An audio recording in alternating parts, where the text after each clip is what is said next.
What's up guys, and welcome back to another episode of the PS5 career mode. This is episode number 32.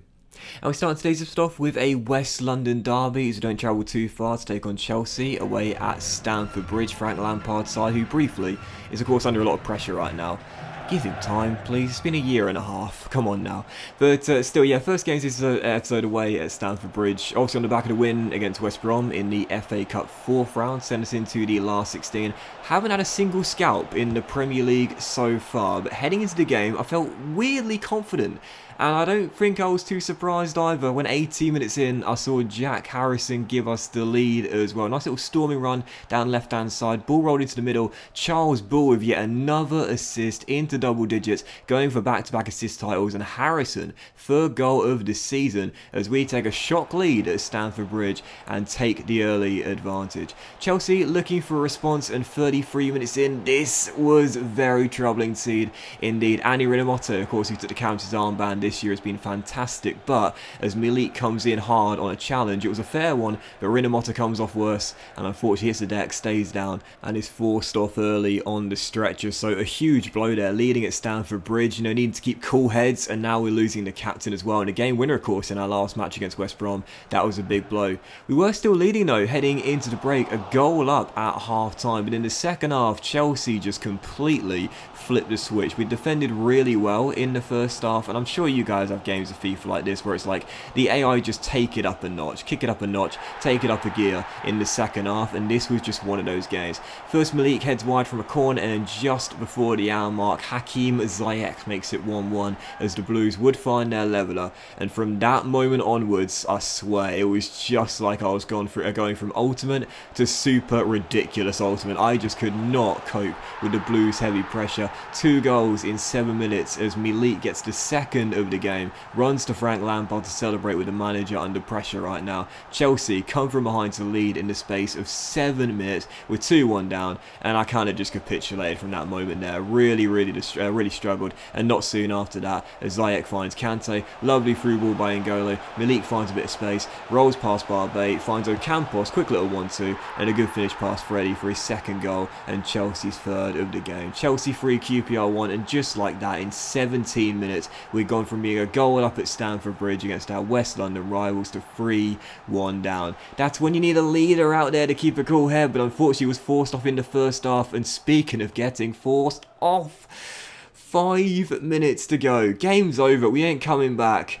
Charles Bull goes up for an aerial duel. He's 5'7", he ain't going to win that, but he's got that tenacity, he's still going to go up for it regardless.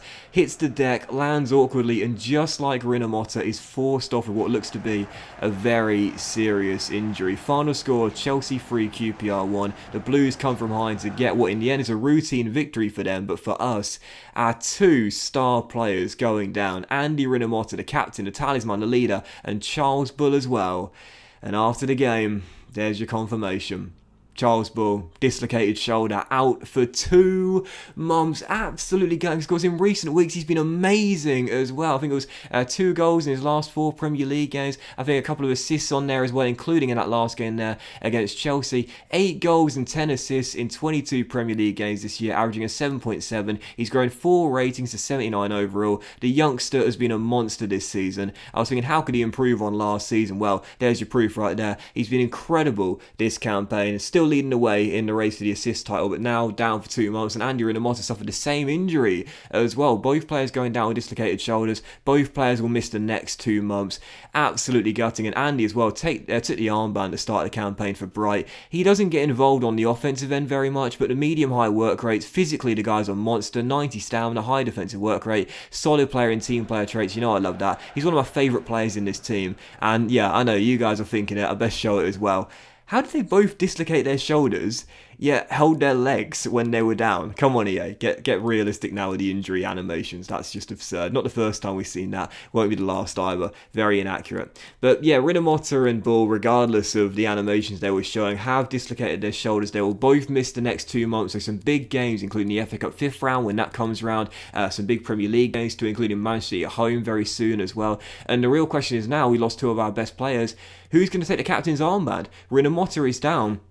And I'll be honest here, I was thinking about it during the game as well against Chelsea. I was thinking, if Rinomhota is down for a while, I wouldn't be against giving Charles Bull the captain's armband, the kid. But instead, I think for now I'm going to give it to Chris Metham. Thank you to one of my followers who let me know that Metham is actually a QPR fan in real life. I didn't know that, but thanks for the bit of info there. Born in Hammersmith, so I guess it makes sense. But but Metham I think is going to take the captain's armband. I might rotate it though, possibly let Woodman take the armband for a bit, because I like him as a leader to be fair.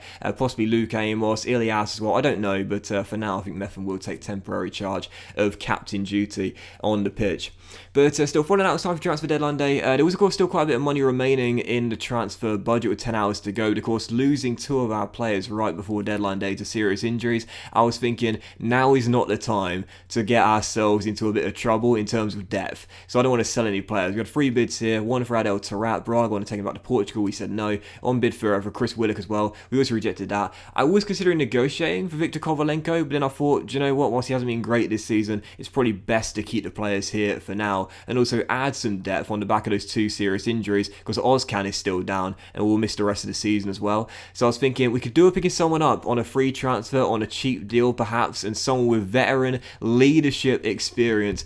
And I saw this guy in the free agents pool. I don't know how I missed him in the summer, but I did. But he's still a free agent.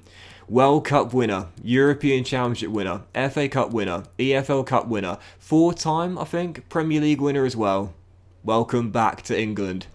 The Wizard, the Merlin, David Silva. Yes, of course, we're bringing him a Spanish magician back to England. He's going from Manchester via Real Sociedad now to West London, and David Silva is in, 37 years old. But as you'll see, at 80 rated, he still has it. Physically, I mean, okay, I'm probably quicker than David Silva, and that is saying something. But technically, the guy has got some fantastic stats. High medium work rates, flair trait, 87 balance, 92 composure, brilliant technical stats as well. And again, as a veteran, as a leader, this guy's done it all at international level and of course at club level as well. Silva is in on a 1.5-year deal. That'll take him up to retirement on quite a low wage as well for some of his experience. So David Silva in, and that is exactly what we needed there. A free transfer, veteran experience. Yeah, I gotta say, we lucked out big time with that one as the World Cup winner signs on deadline day. We also made one other signing as well, and it was from Chelsea too. I felt kind of dirty shaking hand of Frank Lampard after what his team did to our 2 players in the last game, but no, seriously.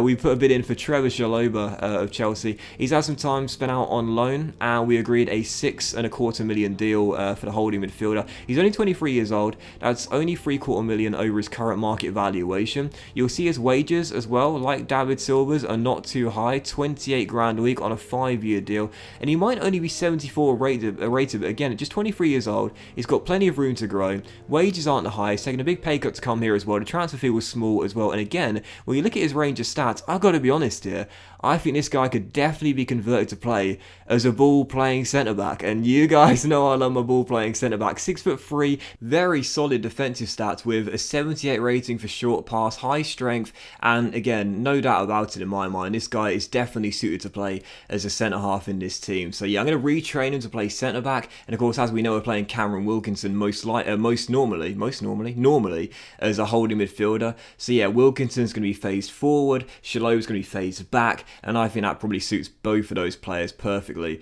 with their heights, with their range of stats, and with the potential for the future as well. Just 23 years old, Chalobah still has some room to grow. Still, following that, there was a bid for Viktor Kovalenko with the final hour on transfer deadline day, and so unlike the bid that came in from Brighton, because this deal was on the final hour, that meant there wasn't enough time for the deal to go through in this summer window. So I thought, how about a 1,000 IQ big brain play here? Why don't we try and sell him to Milan? We agreed I think it was 16 or 17 million pound deal with the Italian giants, because that means that the money will come into our bank account, but the deal won't go through until next season. So we'll still have Victor for the rest of the season. You see the top deals here: Jesus going back to Man City, Konate going to Bayern, and Tapsoba is on his way to the Emirates Stadium. So yeah, I thought that would be a good deal there. You know, selling Kovalenko, getting the money, but not seeing him lead the club till the end of the season. Sadly, the transfer talks did break down. To be honest, whilst the Ukrainian was great last year, man, this year he's been quite poor. Only 2 assists all season long and no goals so far. I know Ilias has been preferred a lot more this year, but yeah, he's got 1.5 years left in his deal. I think unless he has a great turnaround come the end of the season, he's probably going to be going in the summer transfer window. He's not going to Milan, no, that deal fell through. And also, we accessed a bit here for Tomlinson, one of our young players. He actually scored twice for the club since coming out of the academy. On the final day of the Championship back in Season 1 and in the EFL Cup this season, I believe. But I'm okay selling him. Has no potential whatsoever, or so it seems, and hasn't grown much either. And also, real briefly, as it was the first month, time for our free scouting updates as well. Of course, as we know, we've got 1 scout in England, 1 now in Nigeria, and also 1 in South Korea as well.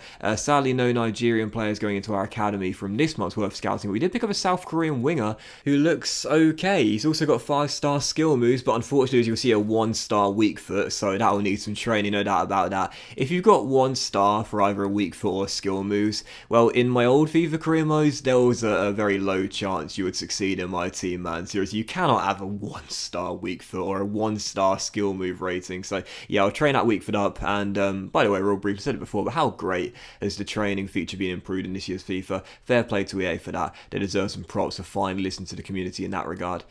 Still 13 games to go in the Premier League. It's Liverpool's title to lose right now. I think they're 9 points clear of Chelsea. As for us, on the back of the defeat to the Blues, we're now dropped to 11th place in the table, and we currently sit 3 points behind Wolves in 7th. But it's very tight indeed. Just 7 points separate 7th to 13th place. There's still, again, 13 Premier League games to go.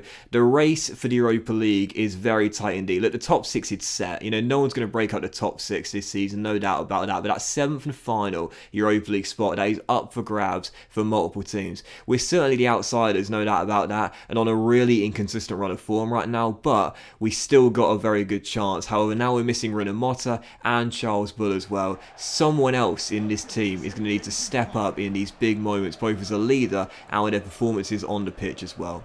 Also, the draw for the FA Cup 5th round as well. We've got Aston Villa at home. Aston Villa right now, of course, in 8th place in the table, having a really, really good season right now, so that's going to be a very tough challenge for us this season to get through to the quarterfinals. And for our second and final game of today's episode, travelling to the northeast to St James's Park to take on Newcastle United. And 6 minutes into the game, no Bull, no Motta. I just said there, someone needs to step up, and I'd love it if it was this guy. 7 goals in 7 games when he started the campaign off, signing from Arsenal, but just 3 in his last 13, I think it was. Well, finally, he's back on the score sheet. Lovely 2-man game with Ilias Share there. Couple of 1-2s, rolled across the face of the goal to Bull, and Nketiah with a simple finish from close range back to the 11th goal of the campaign. Eddie, I'm looking at you, son. You got to step up now. I can't sugarcoat it anymore. You've been poor recently. I need you back to your best if we're going to stay in the race for a Europa League place. So 1-0 QPR. Eddie breaks his mini goal drought, and 26 minutes in, a chance to go 2 goals up. Once again, it's Nketiah and Ilias causing danger. They link up once more for Nketiah's shot. Almost got his 2nd goal of the game. That shot off the post as it was still 1-0. And in the second half, a few chances, not much going on. There was a late opportunity for the Magpies to grab an equalising goal, but Camby holds it up, finds Campagna, and oh, look at how close that was. That finesse shot off the outside of the post, and the woodwork saves us in the dying seconds. Final kick of the game, chips to paint, and thankfully we hold on for the 1-0 win, courtesy of an Nketiah goal and a Cameron Wilkinson masterclass through the middle of the park for the 2nd time in his last 3 games. The 16-year-old is stepping up out there. But that was this episode of the PS5 Career Mode, guys. So big thank you for watching. If you have enjoyed it, and if you have, then please do drop a like. Look at the race for the Europa League place, man. 5 teams separated by 2 points right now. 12 and 13 games to go, depending on who you support. The race for European football is so tight. With no Bull and no Motta, we're going to need someone to do it for us in the next 2 months. That was this episode, though. Have a great day, guys. Much love to you all, and I will see you for the next episode of the PS5 Career Mode, featuring Manchester City at home, some big games in the Premier League, and of course the FA Cup last 16 tie at home to Aston Villa as well. Very soon.